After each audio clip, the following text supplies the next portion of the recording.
A day. All right, warning. Sorry. Warning. The following contains spoilers for WandaVision episodes 1 and 2. So if you haven't watched them, what the heck are you doing? Steal your friend's Disney Plus password and check them out. Which are the first 2 episodes are now streaming on Disney Plus. Now, after the premiere, fans of the show have flooded social media with more speculations as to where it is all heading. Another way of saying it, what the hell is going on? Bursts of color repeatedly intrude on the town's black and white existence, like a toy helicopter that falls from the sky, or a splash of red blood on a housewife's hand. Beekeepers are crawling from the sewers. Mysterious voices on the radio reach out to Wanda. And oh, right, episode 2 ends with Wanda miraculously a few months pregnant as the entire world turns to Technicolor. How is SWORD, which stands for Sentient Weapon Observation Response Division, involved in all this? And finally, what is up with Geraldine, played by Teyana Paris? She was cast as Monica Rambeau. Rambeau? Rambeau. A name that I was reading, I was like, yeah, it's like a French name. And then I said it, I was like, Rambo. Anyways, Monica Rambeau, a name that should sound mighty familiar to anyone who saw Captain Marvel. I've just doubted myself that I except for Amy. Last we saw, she was the 11-year-old girl whose mother was Carol Danvers' best friend. So the question remains, what the hell is going on? You watched these 2 episodes. What do you think so far about what Disney Plus is giving us with WandaVision? I mean, I'm the wrong person to ask about, like, how does this all connect into the Marvel? Like, I am not your girl for that. Like, I kind of remember what happened in Endgame.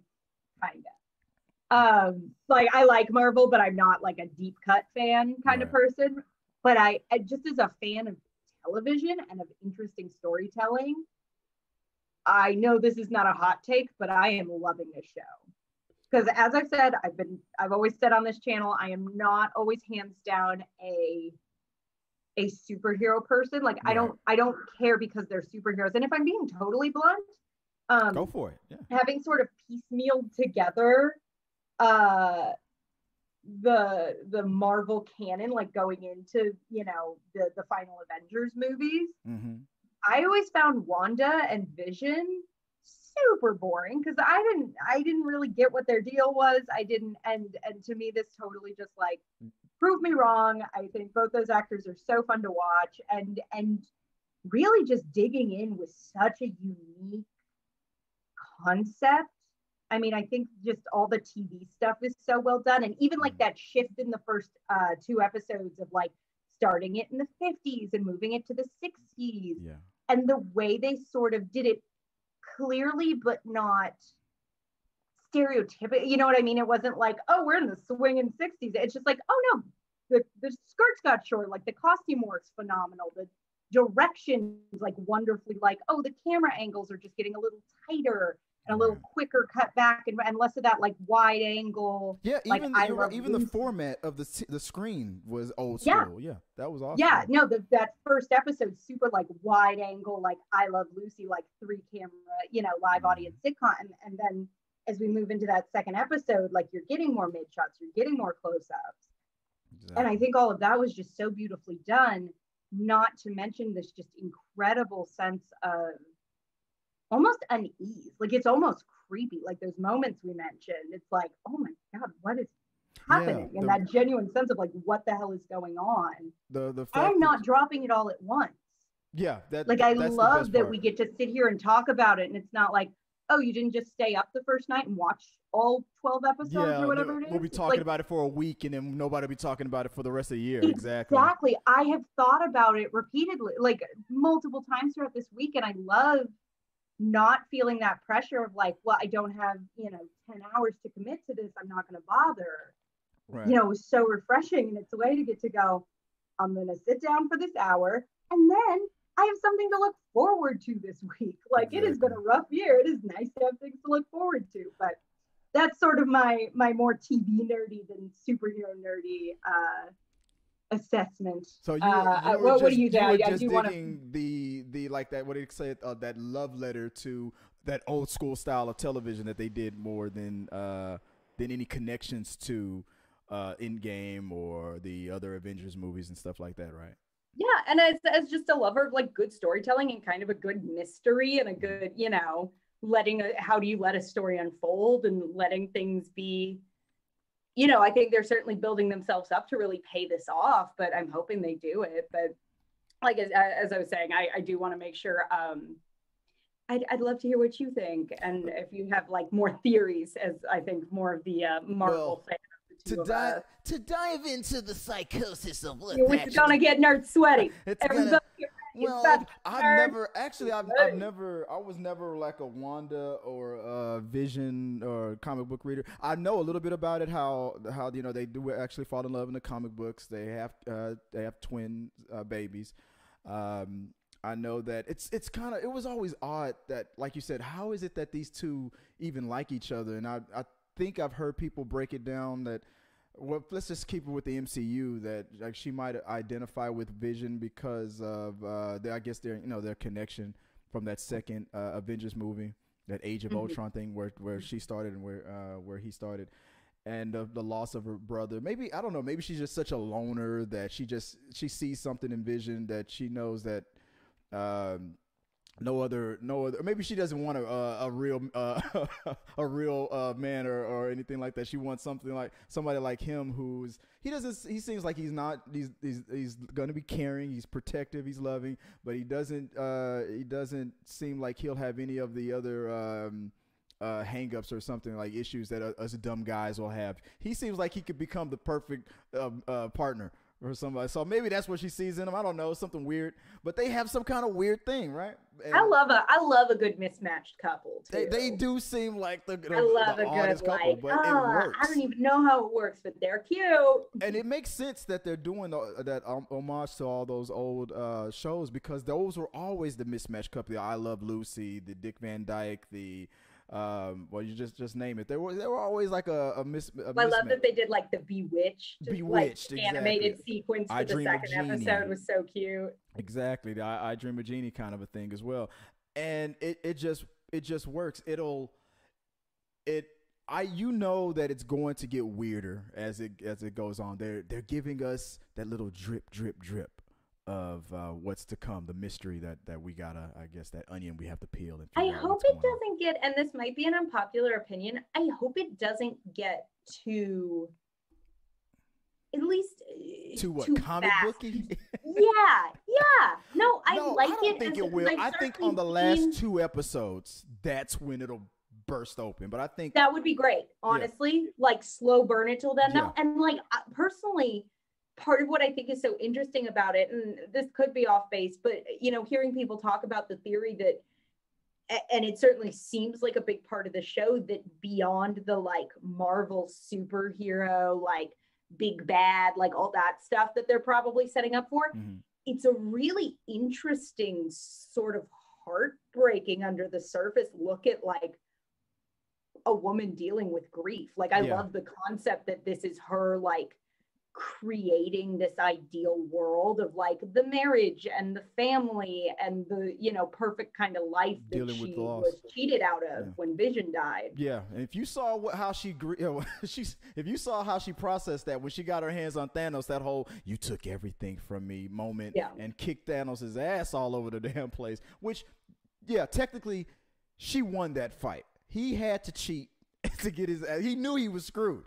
But but if this whole thing is about her dealing with grief and it's just her, if this is a world of her making, that I think would even be better for me. Everybody's speculating what villain could be doing this. Maybe she made a deal with you see little things around the show like Hydra. I saw the Hydra logo. That was the villains that gave her powers, her and her brother. Her powers in the Avengers Age of Ultron movies.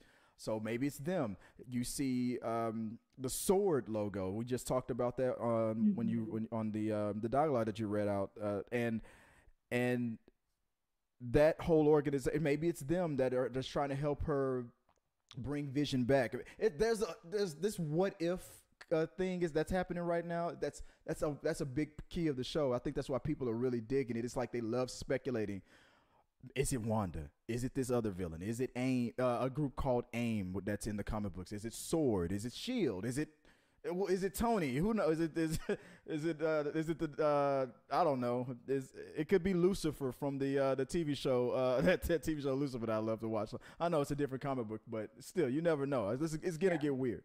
But I think that I'm leaning more towards that it's one of those organizations, but I'm also leaning towards it's her at the same. It's also her. I think she volunteered.